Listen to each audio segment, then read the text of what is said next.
welcome to ShopTalk, the podcast built to unlock union strength through collaborative discussion. Our aim is to have a naturally flowing conversation on relevant union issues, events, and topics. Thank you for joining.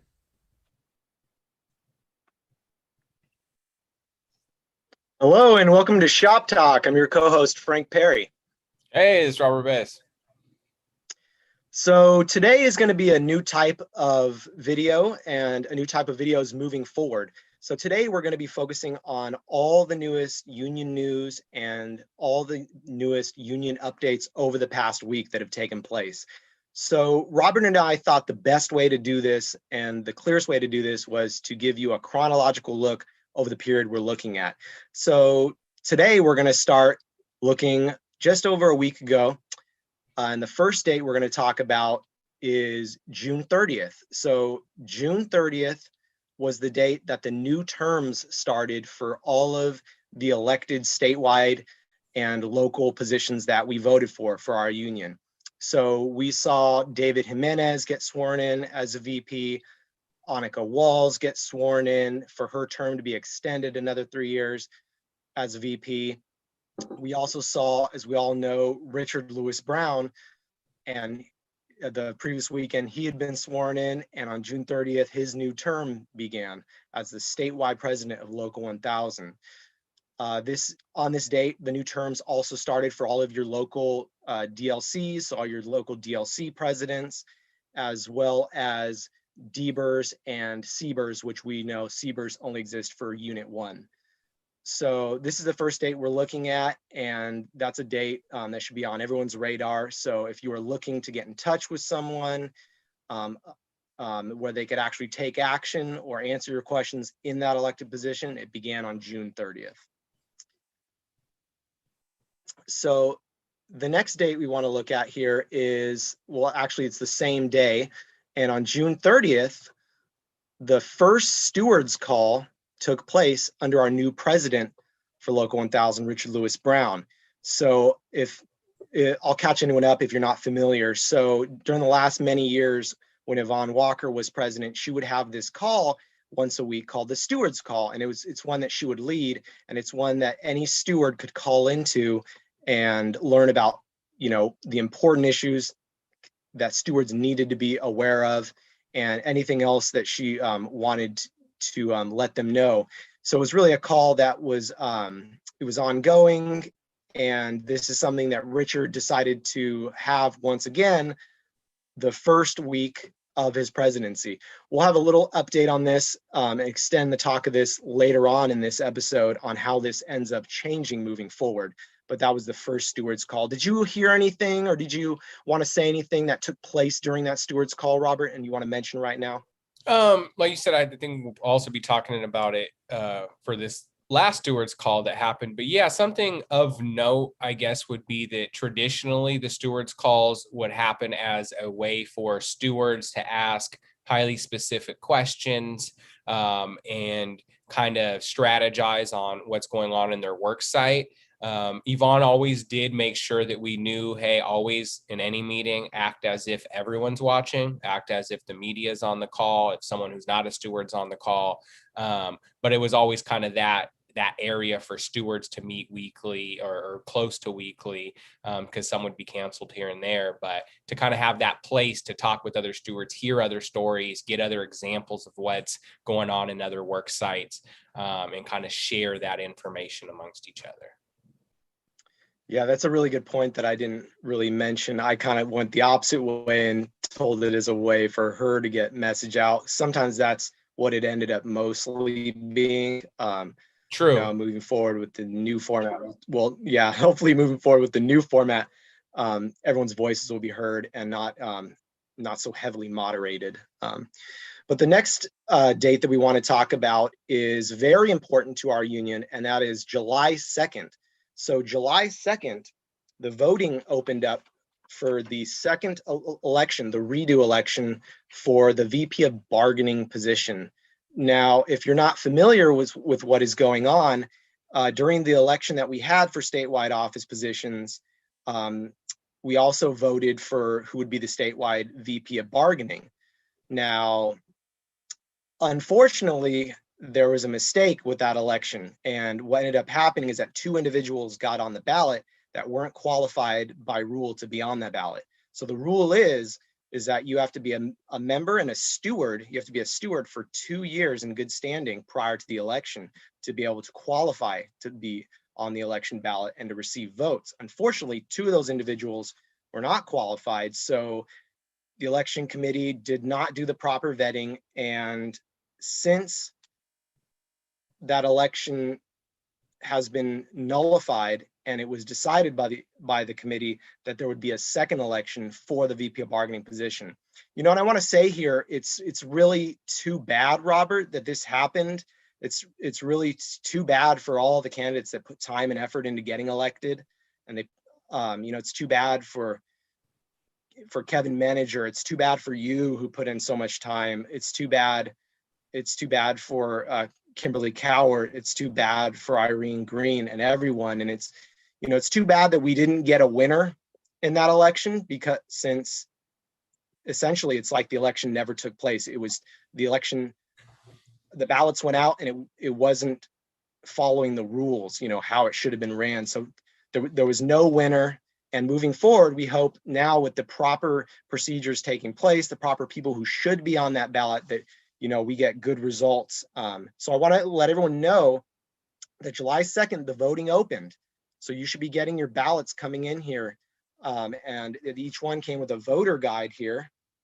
And in the voter guide, it's one page of candidate statements for all the candidates.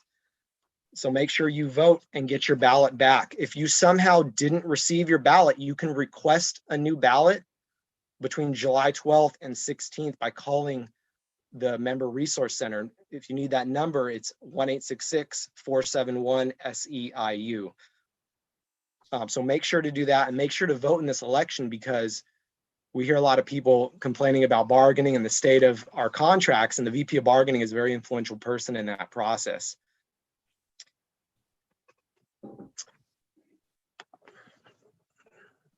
So the next date we want to talk about, the next union update item is July 3rd. So July 3rd, our current and new president, Richard Lewis Brown, began hosting discussions. He's labeled them at times a debate between him, which is awkward, between himself and the VP of bargaining candidates.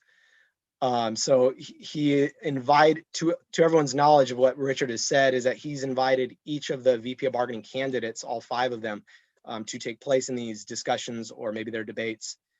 So far, 2 of those have taken place. So the first one was with Kevin Manager, and that is on Facebook. You can go find that on Richard Lewis Brown's public Facebook profile.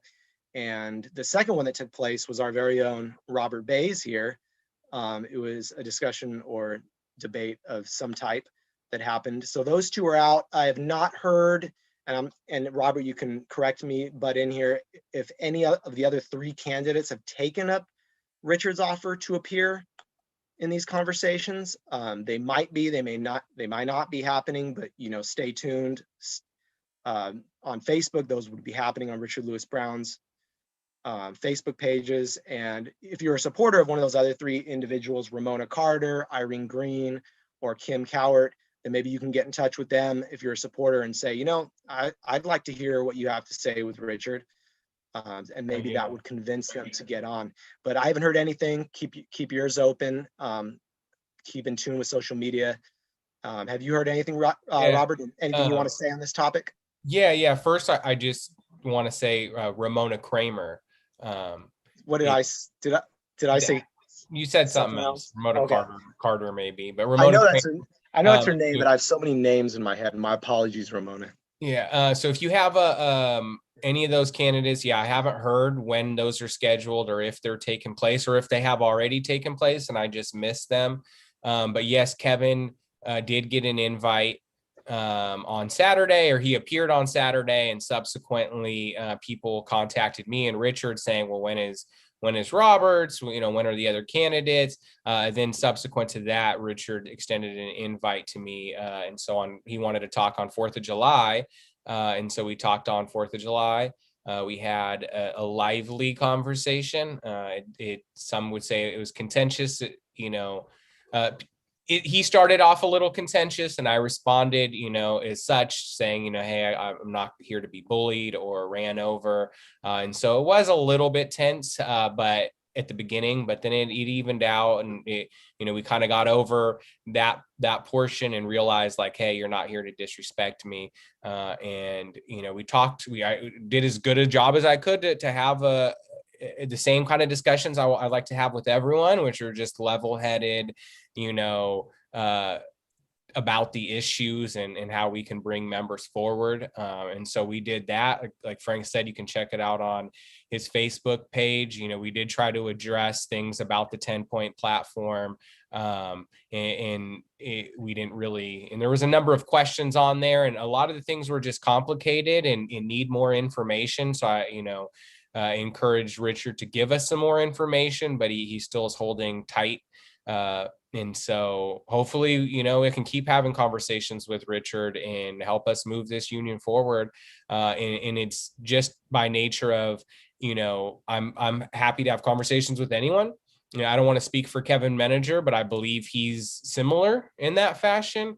But there's a history in our union, and Richard Lewis Brown has experienced this himself. There's a history of our union of not talking to people that you don't, quote, want to legitimize.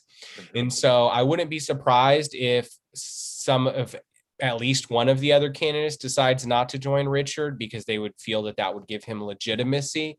That's always been why people have been, not okay with engaging him, because they don't want to legitimize him.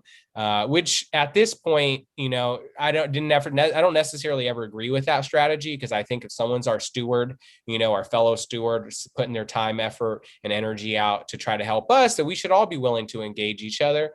But I think it's particularly silly now that he's the president, because how can you delegitimize someone who already won and took the office? And so, at this point, the gig's kind of up on that. So I think we all should just be engaging each other. And so, yeah, hopefully the other candidates do that. And I know Richard has been promising everyone that there would be a VP debate.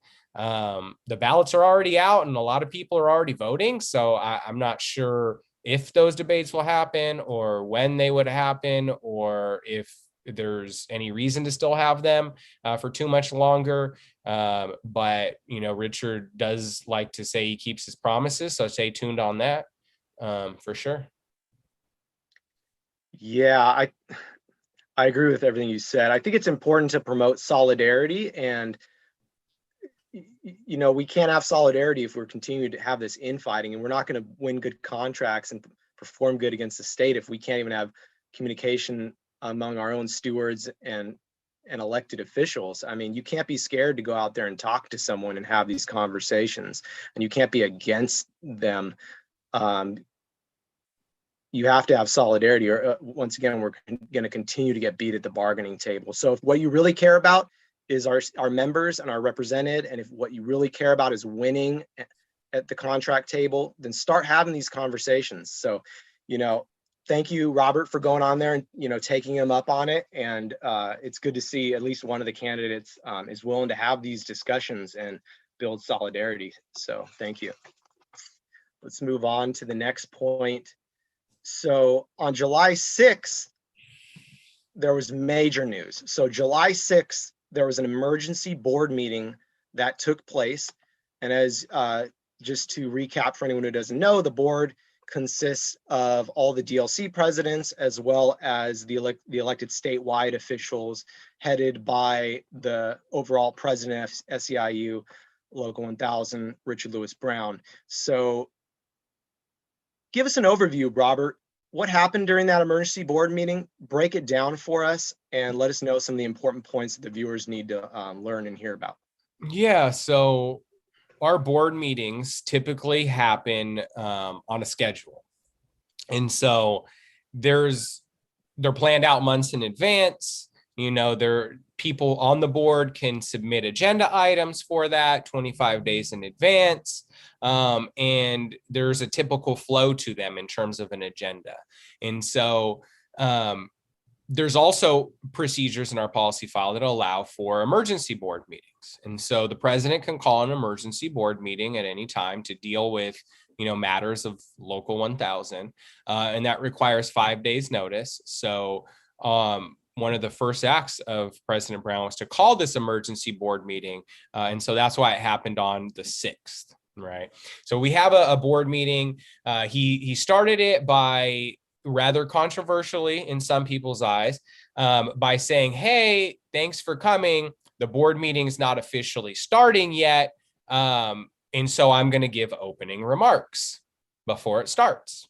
And so he proceeded to read letters from people who live up in Lassen County who are going to be affected by the prison closure.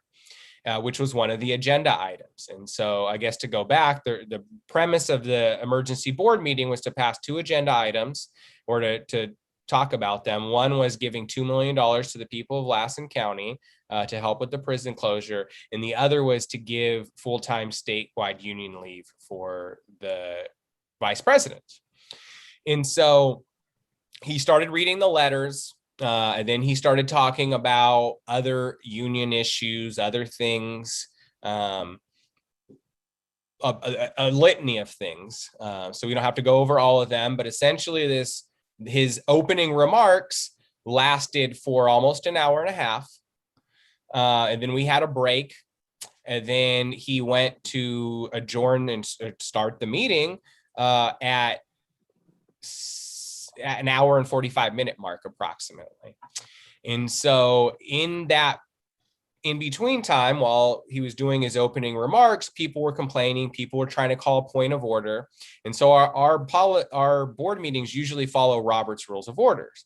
And so someone would call a point of order, that would be stopped. We'd, say whether or not it was out of order, in order. We have a parliamentarian who we pay to help us adjudicate these things. But people's point of orders weren't getting through. The reason they weren't getting through is because you can't call a point of order to a meeting that hasn't been called to order. And so people got upset by that. Something earlier in the week that happened kind of ties into this, which is Yvonne sent everyone who was on union leave back home, back to their work, took them off union leave as her kind of last act. Some people say it was to sabotage Richard. Others people say it was to give him a clean slate as the new president, to say, hey, well, you get to decide whether these people are on or off. And yet other people say, well, no, she just doesn't even have the ability to extend union leave beyond her term. Right. And so whichever way you take it is fine. But the fact remains is that all the bargaining chairs were sent off. They all asked to be put back on union leave. Richard denied that request. And so the bargaining bunk chairs, the bargaining unit chairs, the 9 of them don't have union leave. And they kind of, word on the street, I guess, is organized with some of the other DLC presidents to jump off of the meeting in order to not have a quorum present. And so in order for the meeting to be adjourned, the first thing they do when he called it to order is you do a roll call, and that roll call sees who's there, and you have to have a quorum. So a majority of the board present. I think the quorum number was 33. And so 33 people had to say present in order for the meeting to officially start so that we could go and vote on those policy file amendments. The 33 number was not reached. Therefore, the board meeting never happened. Now, some people think that, people should be held responsible. Obviously, some of the blame is being put on Richard for having, an hour and 45 minutes of opening remarks, and the fact that he held everyone's hostage and wasted people's time, that he should be held responsible and be disciplined for that. Other people have pointed out in response to that, hey, during board meetings for the last decade, we've had regular board meetings. There's always a portion called the reports.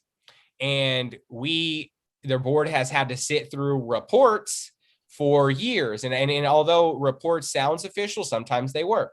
Sometimes they were trainings. Sometimes it was just propaganda or opinions, not similar in the way that they acted. So I don't want to compare the body language or the tone or anything like that of Yvonne and Richard, but just the fact that there is things that aren't relevant to the meeting specific or were the agenda items specifically, or our union specifically that were being talked about.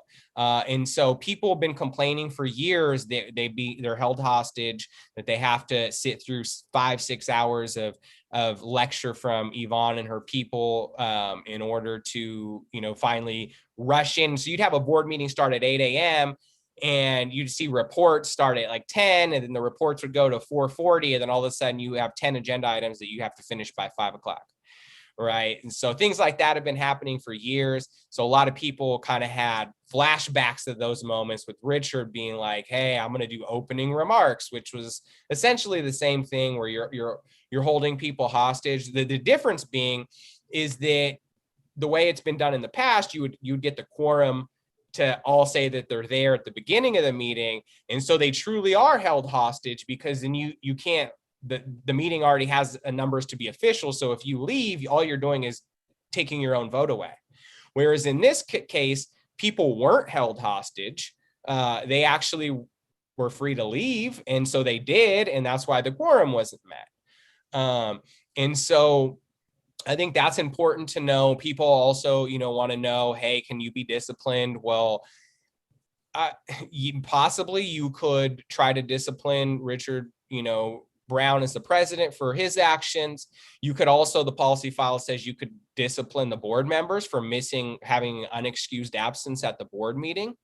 So that's also a disciplinary action. All those things, though, would go to a committee, which then would get voted on by the board. And so I'm not sure that the board would hold itself accountable for not reaching the quorum, because it's kind of a conflict of interest there in a way. So I don't know that people want to pursue that angle. And I think that, and a lot of people heralded Richard saying, hey, this is, the first time we've heard from members, because he was reading letters at the board meeting. Other people say, no, it was, a callous act, and, it shows how he's unfit for leadership. And so wherever you're at on that is fine. What's important, though, to know is that those two motions didn't happen. So the $2 million hasn't been given to Lassen County. So it is possible, or those employees, so it is possible that it comes back up on either a regular board meeting or an emergency board meeting.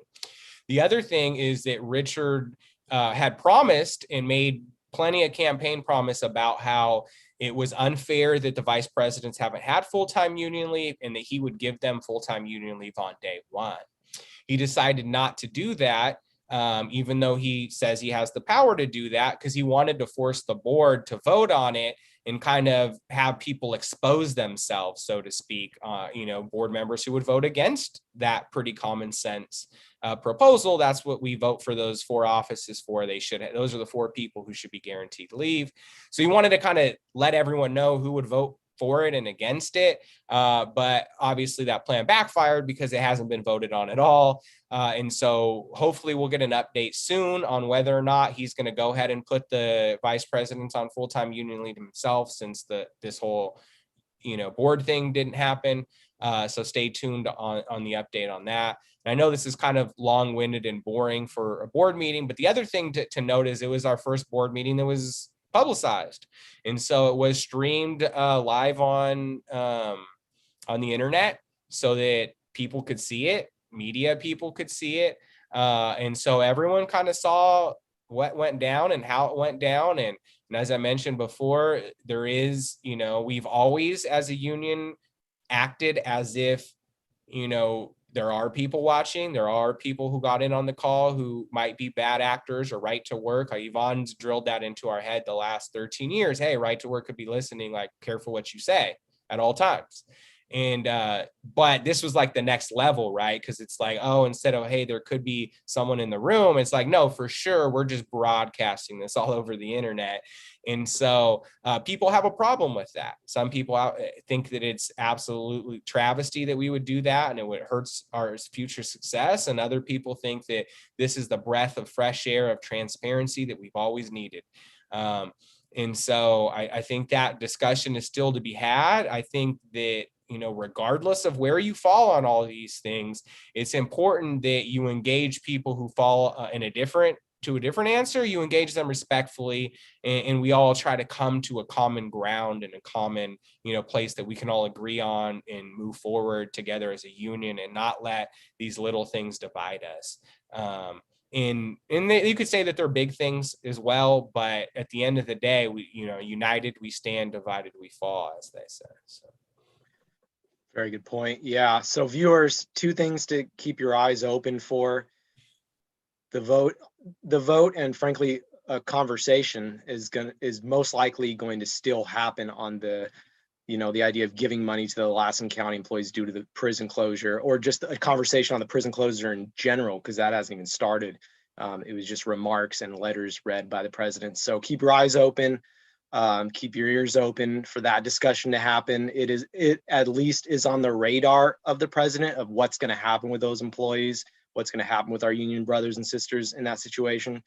And then the second thing, that's still open-ended is our vice presidents. Right now, you elected them, and they're in their current day jobs right now for the state. They're not on leave. They're not doing, what you voted them in place to do. So keep your eyes and ears open for that as well. See if that's going to get changed, if they get placed on leave, or if the board has to vote. That's still very much up in the air. And that's something I would hope that anyone that's engaged in the union, and every steward, regardless of who you support, would support the people who won the statewide office elections be given leave to do those jobs. It doesn't make any sense to have those positions even exist, much less vote for them, if they can't do the actual job they're voted to do. So, for the sake of the democracy in our union, I would hope that everyone would be keeping their eyes and ears open for this issue, and hopefully it's remediated very soon. And hopefully every single board member, if or when the vote comes up to the board, would grant them leave. Yeah, so, absolutely. Thank you. Yeah, that's definitely. very true. And, like you said, it doesn't make much sense to not give those 4 people full-time union leave. Everyone else, I mean, you can hear maybe that there's a debate on whether they should have plans and proposals and all that in place. But the notion that one of the 4 statewide officers should have a plan in place is, frankly, in no disrespectful way, kind of silly, because there's a policy file that dictates what their jobs are already. And so, they already have a plan in place, which is to do their job description. And if they're not doing that, right, and so it shouldn't be like, oh, you have to plan it. That's already the plan. And then if they're failing to uphold the plan, then there's other mechanisms, right? You can recall them if you don't think that they're doing a good job, or discipline them in other ways. But the plan that people are saying that they should produce really is just their job description. So we should really try to end that debate. Those 4 people should get full-time union leave, full stop. Definitely. Now, something I wanted to talk about here, it's very related to these VP discussion, is if you could update viewers on the bunk chairs and what's going on with that whole situation.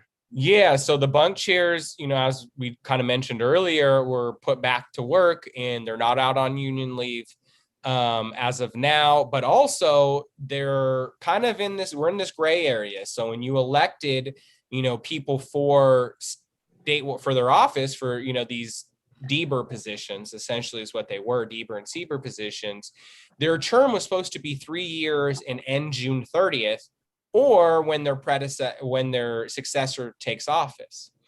And so, because and I guess that brings up normally in July, so it was scheduled for this coming next weekend, not this coming one, not the 10th, 11th, but the 17th, 18th, we were going to have SBAC, which is our statewide bargaining advisory committee. And at that, we would vote for the new bargaining chairs and a new bunk. Well, that has been postponed indefinitely. And so we're not sure if or when that'll happen. I have asked, Richard clarifying questions on video about whether he plans to even have SBAC, because there's all this talk about how we have, failed on our negotiations, and we lost, all of our past negotiations. So, the question is like, okay, cool. If we keep taking losses at the bargaining table, then are we going to keep the same structure and same song and dance that we've had called SBAC and the bunk and all of that? Or are you planning something different? And he hasn't answered that. So as of now, SBAC's postponed indefinitely. And so that means that you can't vote in new bargaining chairs, which means the old bargaining chairs who've already served for more than 3 years remain in place until that happens. And so that's kind of going on with them, is the current bargaining chairs are really the old bargaining chairs, and they don't have union leave anymore. And we have no plan to kind of get new bargaining chairs elected. And so to be continued on all of that, but the old bargaining chairs were on the emergency board meeting, and they did have votes on the board meeting, which they would have because of the timing. But if we don't have an SBAC and we have another board meeting, then they're going to have votes on that too, as opposed to people who who might have otherwise replaced them. So a bit of a rough transition, and a lot of people still waiting for leave and to do their actual job. We'll move on to the last point here. So the last chronological point here is yesterday would have been the second weekly stewards call under Richard Lewis Brown, our president. But instead, he launched a new series of discussions to replace the stewards call, and it's going to be called, or it is called, Local 1000 Listens to You. And it was expressed by the president that pretty much everyone is invited, members, represented, stewards, even extending the invite to Local 1000 staff to come on this these weekly phone call and discussion to ask questions, voice their concerns. So it's really going to be a new format, and it's moving away from just a steward centric call. What are your thoughts on that, Robert? Do you have anything to add? Yeah, I mean, it's interesting, right? Yeah. I think that, as we kind of described the last stewards call, it is fundamentally different. The first thing I guess I would say is that, it's open to everyone, like you said, right? Anyone could come, and some would say that doesn't make sense because it takes away the form that I was talking about earlier of having this collaborative steward area to talk about specific things and strategize and all that, that potential for that. But the other side is, if you pay attention to what Richard's been saying in his whole 10-point platform, and there was controversy on that yesterday because we found out that his 10-point platform, as listed on his website, isn't the same as the 10-point platform he's been passing out in brochures. So we really don't actually know what his 10-point platform is at this point. But one of the things he's been saying is part of his platform and verbalizing a lot, has been that everyone's going to be a steward, right? Everyone's going to be a member, and anyone who wants to be a member is a steward. He's been signing up new stewards, activists. And so if you have not been involved in your union and you show up today and say, hey, I want to be a steward and a member, a steward, a member and a steward, you're going to become a member and a steward. And so it does, I guess, in that way, thinking of that frame of reference, it does make sense to open it up to everyone, because he wants everyone to be a steward. So it's kind of like futurizing it, right? Like, hey, one day we're all going to be stewards, so let's just open the call up now, right? So I guess that's the other argument to it. There was something that the format I disagree with. It happened only on Richard Lewis Brown's Facebook page. And in no disrespect to President Brown, but no information that is coming from the union like that's officially hosted by the union you shouldn't be required to go to an individual Facebook page, right? So you shouldn't have to go to Richard's Facebook page. It should be on the SEIU Local 1000 Facebook page. It should be on YouTube, SEIU YouTube stream, on our website, on a Zoom call, on a teleconference. There's plenty of places that you could put this that would be more accessible, not only because not everyone has Facebook, but also there's people who say they've been blocked by Richard Brown, so they can't access it, and things like that. So I would say that hopefully we get a different format in the future, if nothing else. But it appears the stewards calls are no longer, as for now. Maybe he'll open up a separate stewards call, but again, the way I kind of just described how he wants everyone to become a steward, it doesn't make sense for him to have a separate steward's call. I think this is just the steward's call now. The other option, though, maybe is that he's waiting for, like, a steward's call has always been run by the president. But I think that that's just been past precedent based on having a certain level of expertise and control. But possibly you could make the argument that the vice president organizing representation should be the one who runs the steward's call, right? Because they're kind of like the head steward. So maybe he's waiting for Annika to start it up. But again, I think that this could just be the new path going forward.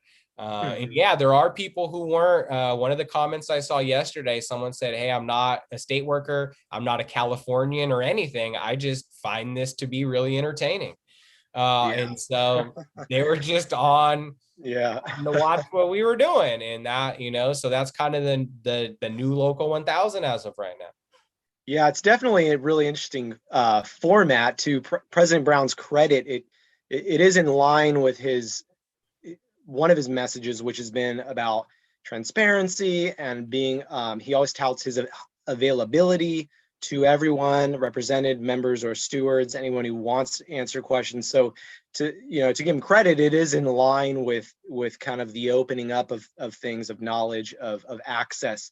Those were big complaints during the last regime, that you didn't have access or you didn't know how to talk to the president or voice your concerns. So to his credit, it does allow that. And you brought up an interesting point in that, well, you brought up how he wants everyone to be a steward.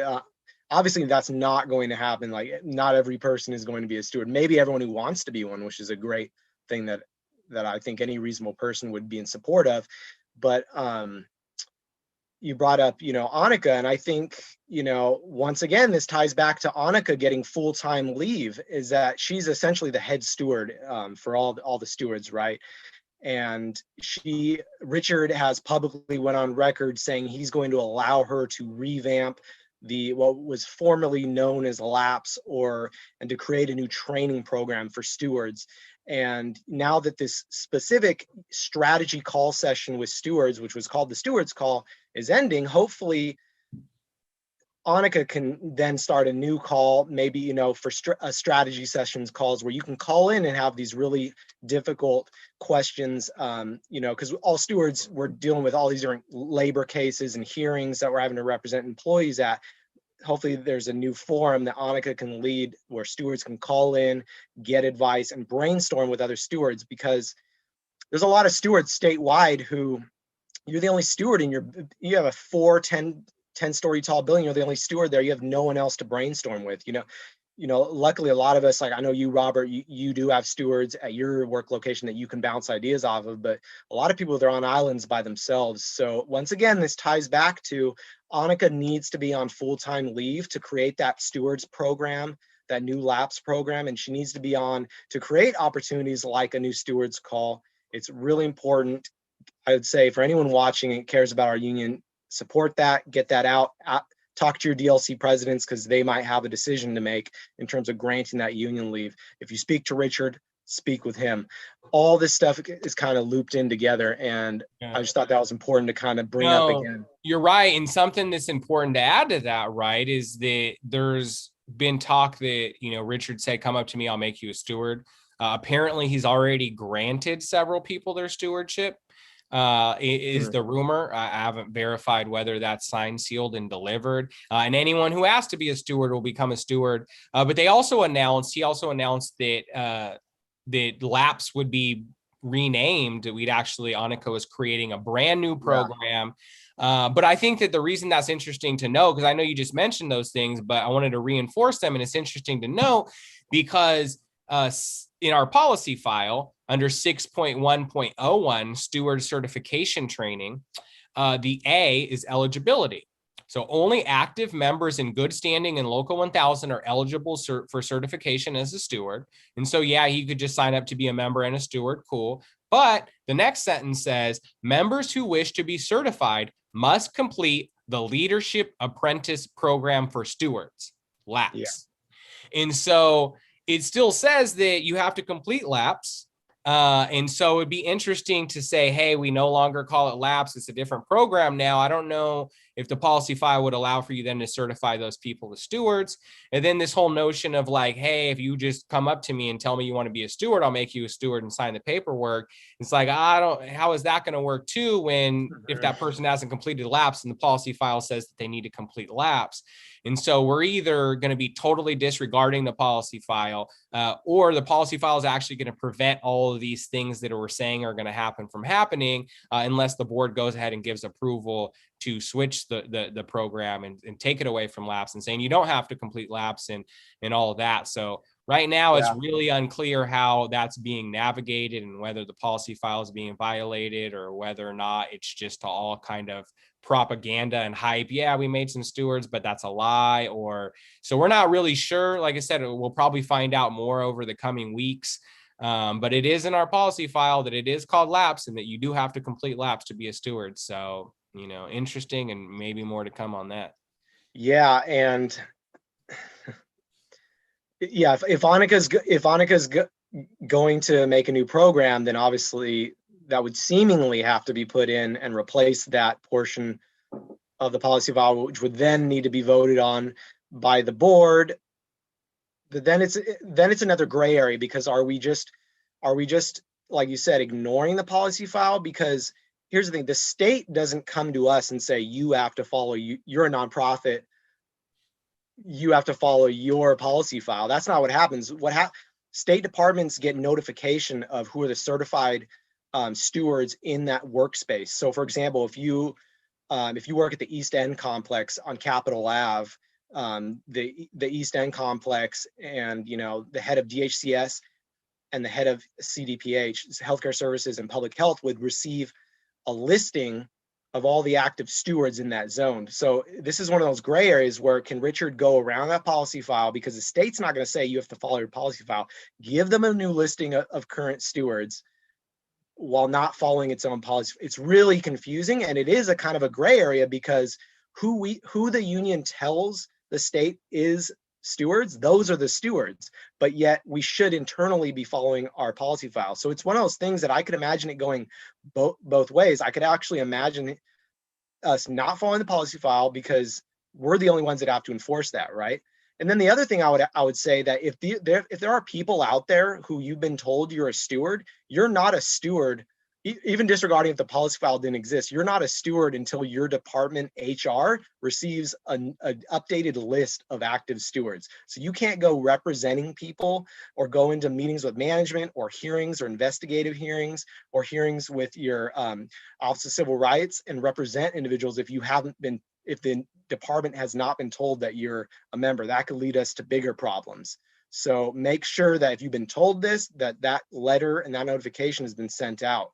There's a lot of things that are being overlooked here that are kind of me and Robert are figuring out right now, because promises are being told, things are being told that are going to be new, but you can't have something. You can say you want something done, but it has to be done administratively, whether through one course or the other, whether it's through our policy file or whether it's through communication with the state. So these are all things I'm sure that Robert and I are going to continue to look into and continue to press people on, and get a clearer picture of what's going on. But just keep in mind some of these things that we're saying, if you've been told that you're a steward, because right.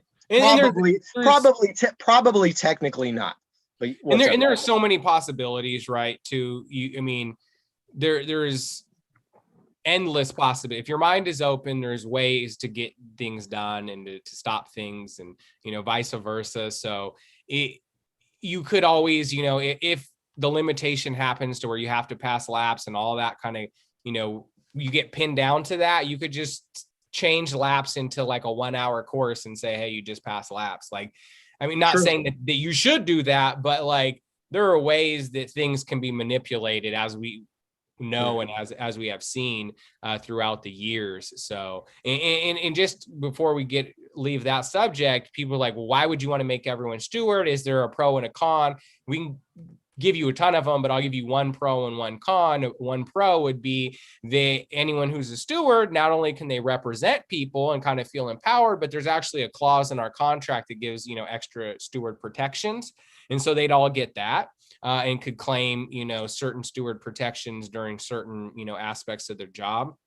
And then a con would be, when we, or people are looking for a steward. So people who aren't a steward say, hey, I need a steward.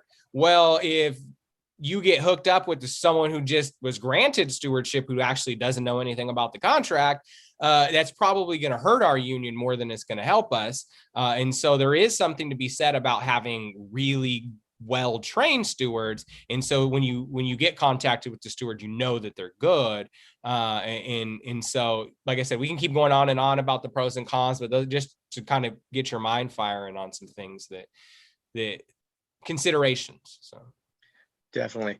Yeah. In the end, like, we're definitely supportive of more stewards. We hear complaints about there not being enough. So hopefully, this gets worked on, and hopefully Annika gets leave to work on this, and whatever happens, that they find out a good system for getting new stewards, despite all these different issues we brought up. So those are some of the main issues, the biggest issues over this past, 8 or 9 days that have happened in our union. Do you have anything, Robert, you want to add? Anything? I think we covered pretty much about anything. Any closing remarks for you? Yeah, and there's going to be a ton of issues, I guess, would just be the last thing I'd say. I mean, there's hundreds of things we didn't cover, specific little actions here, meet and confers there, bargaining on this, so there's, I mean, a certain department might be having a meet confer right now on something. I think the Heffens have one coming up, about their policies. And so there is a lot of things we're not going to cover, right? So we're not pretending that this is an all exhaustive list, but we just want to give you a quick update on some of the more notable, bigger things that are going on. Definitely, and some statewide issues. And on that point, if you have something, if you have Robert and I have both been stewards for over half a decade each. And if you have questions for two stewards, or if you have something you want us to cover, or more insight on, we may be able to cover that. We may be able to throw it on future episodes. So let us know, comment wherever this is posted, comment on the YouTube page, and follow us for more future episodes, and share this with anyone and everyone involved in the union. Let's get communication a main issue in this union. Let's spread the knowledge. Let's spread the news of what's going on. Let's increase engagement. And once again, lastly, increase solidarity. Have those conversations with people, even if you disagree with them. And let's work towards a consensus rather than to continue infighting that we're all really, frankly, tired of. Yeah, 100% echo that. And there's always complaints. There's not enough young people in this union. So if you're a young person out there, listening, realize we're not going to have a pension in 30 years, 25 years when we go to retire if we don't figure this out. Like, we got to figure it out together. So that was it. If you have any questions, comments, concerns, email us, talkshop1000